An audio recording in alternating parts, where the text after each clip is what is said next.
Selamat pagi adik. Mari sama masuk. Silakan duduk. Ibu.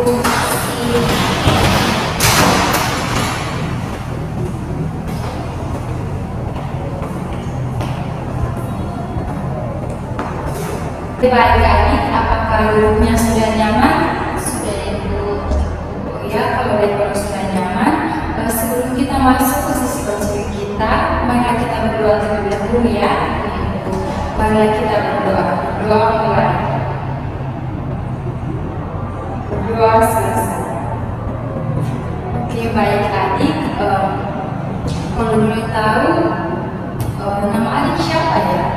Saya Angelina Ibu dari kelas 10 B1.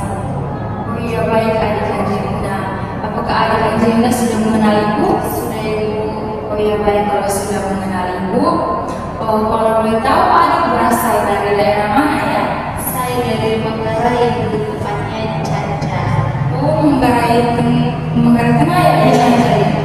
Kalau makanan khasnya apa saja di situ? Kalau di sana Ibu ada lumpia, ada serundeng, ada juga apa ya Ibu? Lomak. Oh, pasti ada enak banget sekali ya di sana. Iya Ibu, enak sekali. Oke, nanti kalau ibu ke Manggarai, ibu kontak kamu ya. Ya Ibu boleh. Oke, baik adik. Adik datang ke sini atas kemauan sendiri atau ada paksaan dari orang lain? Atas kemauan sendiri. Kemauan sendiri. Oke, baik adik. Sebelum kita masuk ke sesi konseling kita, di sini adalah tempat yang aman dan nyaman untuk adik menceritakan semuanya. Dan ibu akan tetap merahasiakan apa yang adik ceritakan. Dan juga sesi konseling kita ini akan berjalan selama 45 menit. Apakah adik setuju dengan hal ini? Setuju sekali. Oke, baik adik. Oke, baik adik. Coba adik ceritakan apa yang terjadi belakangan ini. Dan ibu siap mendengarkan. Baik Ibu, kedatangan saya hari ini saya ingin cerita bahwa akhir-akhir ini saya sering sekali sulit untuk berkonsentrasi untuk belajar. Karena itu saya sering main HP sampai lupa waktu. Oh iya, jadi adik sulit berkonsentrasi dan belajar karena terganggu oleh HP. Coba adik ceritakan lebih detail dan ibu siap mendengarkan. Iya Ibu, setiap kali saya mau belajar, saya selalu tergoda untuk main HP Ibu. Kadang saya bilang pada diri sendiri Ibu untuk hanya sebentar main HP ya. Tapi sampai lupa waktu, malah sampai berjam-jam Ibu. Saya biasanya buka media sosial, main game, kadang juga scrolling TikTok Ibu. Jadi sampai lupa waktu Ibu. Dan juga sampai waktu untuk belajar saya terhabis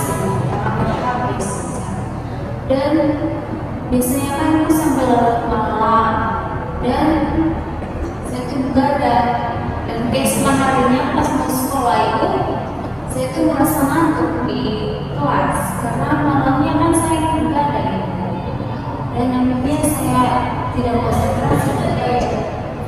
Oke, baik adik. Coba adik ceritakan dengan jujur apa yang adik rasakan tentang kesulitan untuk konsentrasi tersebut. Dan adik boleh mengungkapkan semuanya dengan jujur dan perasaan kecewa, takut dan juga marah. Hal ini membuat adik tidak nyaman dan ibu ingin merasa adik bebas berbicara di sini dan juga ibu ingin adik bebas bicara di sini dengan mengungkapkan semua perasaannya adik. Dulu saya ingin cerita dengan jujur, sebenarnya saya merasa kecewa Ibu dengan diri saya sendiri dan saya juga merasa bersalah Ibu karena tidak bisa mengontrol dan mengendalikan diri saya sendiri Ibu. Saya juga sebenarnya ingin belajar tapi selalu tergoda untuk main HP dan juga setiap kali di kelas Ibu sebenarnya saya ingin menjawab pertanyaan dari guru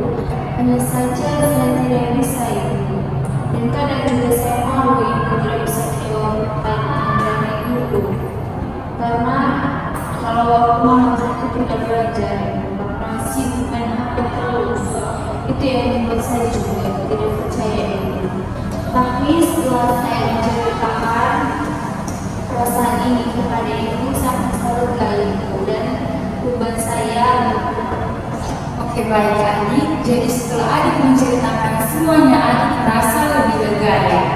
Dan itu hal yang sangat baik sekali adik. Artinya adik bisa mulai dari awal untuk berubah. Ada bisa ada harapan untuk berubah. Dan adik juga sadar bahwa kesulitan ini bukan berarti adik gagal sepenuhnya, tetapi justru menjadi peluang besar untuk adik dan belajar untuk mengendalikan diri. Perasaan lega ini bisa menjadi energi positif untuk langkah berikutnya. Apakah adik juga merasakan hal seperti itu? Iya ibu, setelah saya mendengar penjelasan dari ibu, saya jadi lebih mengerti perasaan saya sendiri. Nah, saya juga sadar bahwa sebenarnya saya bisa mengendalikan diri saya sendiri. Hanya saja saya kalah dengan godaan HP. Jadi saya juga sadar ibu, saya itu butuh belajar lebih disiplin dan juga menciptakan lingkungan yang baik dan juga yang mendukung. Jadi saya tidak perlu terus-menerus menyalahkan diri saya sendiri ibu, tapi mulai mencari cara agar bisa lebih fokus untuk belajar daripada main HP. Itu pemahaman yang sangat bagus sekali adik. Ibu senang adik sudah bisa mulai menyadari bahwa kendali ada di tangannya adik, dan juga sekarang mari kita pikirkan langkah-langkah yang nyata agar adik bisa lakukan untuk membantu diri adik agar lebih disiplin dalam belajar. Dan menurut adik, apa kebiasaan baru yang bisa adik coba untuk malam ini agar adik lebih fokus dan tidak terganggu oleh HP? Terus saya perlu mengubah cara atur waktu saya itu. Jadi mulai malam ini saya akan coba membuat jadwal belajar yang teratur, dan juga saya akan belajar minimal 1 jam sebelum maghrib itu tanpa pegang HP sama sekali. Dan selain itu juga ibu, saya juga mau bergabung dengan teman-teman kelompok yang belajar untuk bisa termotivasi diri saya sendiri, dan juga saya ingin membiasakan diri untuk mencatat hal-hal yang penting saat belajar sehingga saya lebih fokus untuk belajar. Itu rencana yang sangat bagus adik.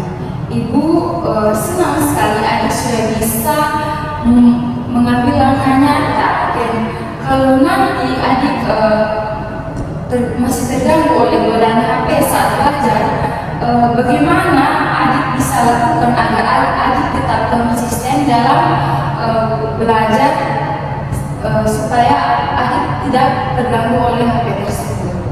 Kalau saya tergoda lagi ibu, saya ingat jurnal saya untuk nilai yang baik. Dan juga kalau saya tetap tergoda, saya bisa mengalihkan perhatian saya dengan mencatat ataupun menulis, dan juga membuat PPT itu. Dan juga saya juga bisa mengulang materi bersama teman-teman saya ini, sehingga saya bisa ingat materi pelajaran. Itu jawaban yang sangat bagus adik. Adik sudah biasa menyikapi strategi sebelum godaan datang. Artinya adik sudah bisa berubah, tapi benar-benar menyiapkan langkah nyata. Dengan begitu adik tidak langsung mencari HP, tetapi adik bisa menunjukkan kalau adik serius memperbaiki kebiasaannya adik. Bagaimana perasaan adik setelah menemukan cara-cara tersebut? Saya merasa lebih tenang ibu. Biasanya saya merasa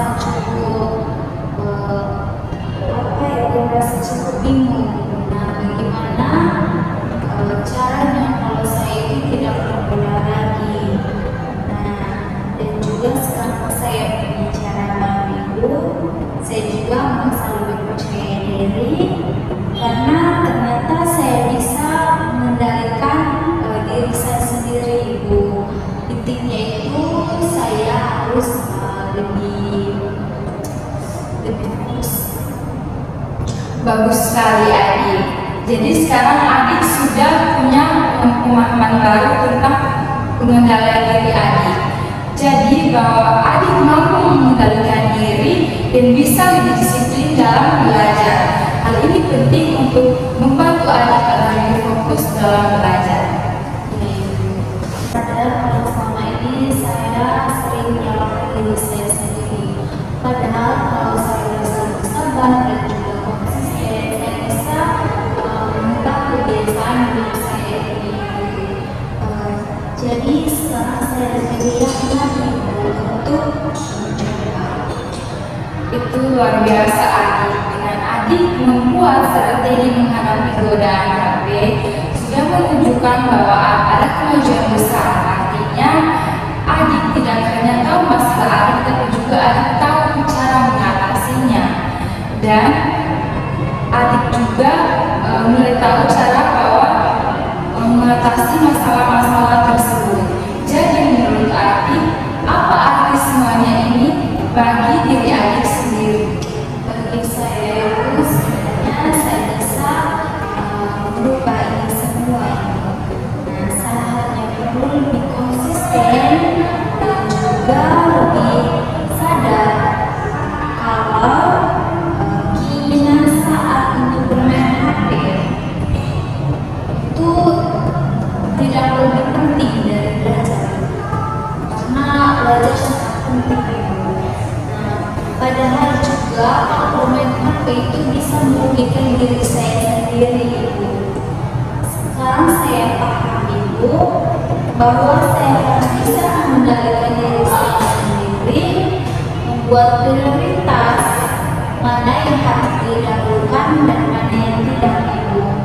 Dan juga saya bisa lebih menghargai waktu untuk belajar, dan saya merasa lebih optimis untuk memperbaiki kebiasaan buruk saya. Baik adik, jadi hari ini kita sudah membahas masalah adik dengan HP adik.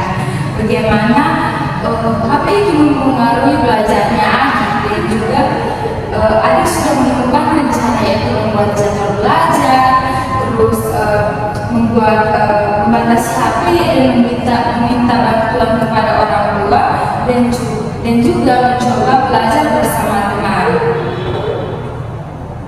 Ya, Ibu, saya rasa itu sangat bagus. Oke, saya senang mendengarnya. Ingat, perubahan adalah proses, jadi mungkin ada hambatan, tapi yang terpenting adik jangan menyerah, dan semoga semangat adik tetap terjaga ya. Terima kasih, Bu, karena Ibu sudah mendengarkan saya dan juga memberikan saya semangat. Nah, saya benar-benar merasa lebih kuat sekarang. Sama-sama adik, terima kasih juga telah berbagi cerita hari ini dengan Ibu. Ibu berharap kita bisa bertemu lagi di sesi berikutnya. Ingat bahwa adik tidak sendirian untuk menghadapi situasi seperti ini. Sebelum kita menutup sesi konseling kita, sebelumnya Ibu minta adik untuk berdoa. Ibu, berikan doa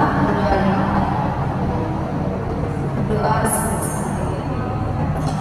Oke, baik adik, terima kasih karena adik sudah mau menceritakan kegiatan sendiri ke sini. Terima kasih juga, Ibu, karena Ibu sudah membantu saya. Baik, Baik, Ibu, saya pamit dulu ya, Ibu.